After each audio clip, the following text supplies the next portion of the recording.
మనం నిత్యం కొన్ని కొత్త విషయాలు వింటూ ఉంటాం, అవి మనలో ఆసక్తి కలిగిస్తుంటాయి. అటువంటి వాటిలో ఒకటి 7 వారాల నగలు. మన చిన్నప్పటి నుంచి తరచూ వినిపించే పదం ఇది. దీని గురించి వినటమే కాని, దానికి సంబంధించిన విశేషాలు చాలామందికి పూర్తిగా తెలియవు. ఆ విషయాల గురించి ఈ వీడియోలో తెలుసుకుందాం. అంతకన్నా ముందు, మా కంటెంట్ మీకు నచ్చితే తెలుగు విజడమ్ ఛానల్ను సబ్స్క్రైబ్ చేయండి. వీడియోను లైక్ చేసి మీ అభిప్రాయాన్ని కామెంట్ చేయండి.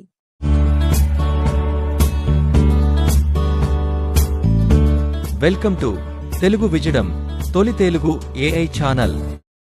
స్త్రీని ఇంటి లక్ష్మీదేవిగా కొలవడం, తన ద్వారా ఇంటికి సిరి సంపదలు వస్తాయని నమ్మడం మన భారతీయ సాంప్రదాయం. మన భారతీయ స్త్రీలు బంగారానికి ఇచ్చే విలువ ఇంక దేనికి ఇవ్వరు. దాదాపు 100 ఏళ్ల క్రితం శ్రీమంతుల ఇళ్లల్లో మహిళలకు 7 వారాల నగలుండేవి. ఇంట్లో మహిళలందరికీ 7 వారాల నగలుండడం ప్రతిష్టగా భావించేవారు. ముఖ్యంగా వివాహ సమయంలో వధువుకు 7 వారాల నగలు పుట్టింటివారు కాని, అత్తింటివారు కాని పెట్టడం ఆనవాయితీగా ఉండేది. ఇప్పుడు అసలు 7 వారాల నగలు అంటే ఏంటి, ఆ నగలకు ఆ పేరు ఎందుకు వచ్చిందో చూద్దాం. మనకు వారంలో 7 రోజులుంటాయి. ఒక్కో వారానికి ఒక్కో గ్రహం అధిపతిగా ఉంటుంది. జ్యోతిష్య శాస్త్రం ప్రకారం ఒక్కో గ్రహం అనుకూలత కోసం ఒక్కో రకమైన రత్నాన్ని ధరించాల్సి ఉంటుంది. అందుకే వారంలోని 7 రోజుల పాటు ఏ రోజు ఏ రత్నం ధరించాలో ఆ ప్రకారం తయారు చేయించుకునేదే 7 వారాల నగలు. ఈ ప్రకారం ధరించడం వలన ఒక వారంలో అన్ని గ్రహాల అనుకూలతలు పొంది సుఖమయ జీవనం ఉంటుందని విశ్వాసం. ఇప్పుడు ఏ రోజు ఏ నగలు ధరించాలో చూద్దాం. ఆదివారం. దీనినే రవివారం అని కూడా అంటారు, అంటే సూర్యుడికి ఇష్టమైన రోజు. ఈ రోజు కెంపులతో చేసిన నగలు ధరించటం మంచిది. సోమవారం.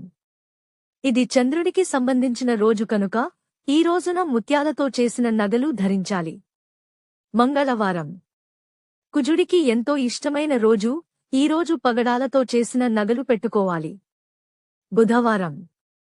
బుధుడి వారం, ఈ రోజు పచ్చలతో చేసిన నగలు పెట్టుకోవాలి. గురువారం. బృహస్పతికి సంబంధించిన రోజు, ఈ రోజు పుష్పరాగంతో నగలు పెట్టుకోవాలి. శుక్రవారం. శుక్రుడి వారం, ఈ రోజు వజ్రాలతో చేసిన నగలు పెట్టుకోవాలి. శనివారం. శనిదేవుడికి ఇష్టమైన రోజు, ఈ రోజు నీలమణి నగలు ధరించాలి. అది ఫ్రెండ్స్, ఇవాల్టి వీడియో. ఈ వీడియో మీకు నచ్చితే లైక్ చేసి ఛానల్ను సబ్స్క్రైబ్ చేయండి. అలాగే వీడియోను లైక్ చేసి బంగారం అంటే ఇష్టపడే మీ ఫ్రెండ్స్ అండ్ ఫ్యామిలీకి షేర్ చేయండి.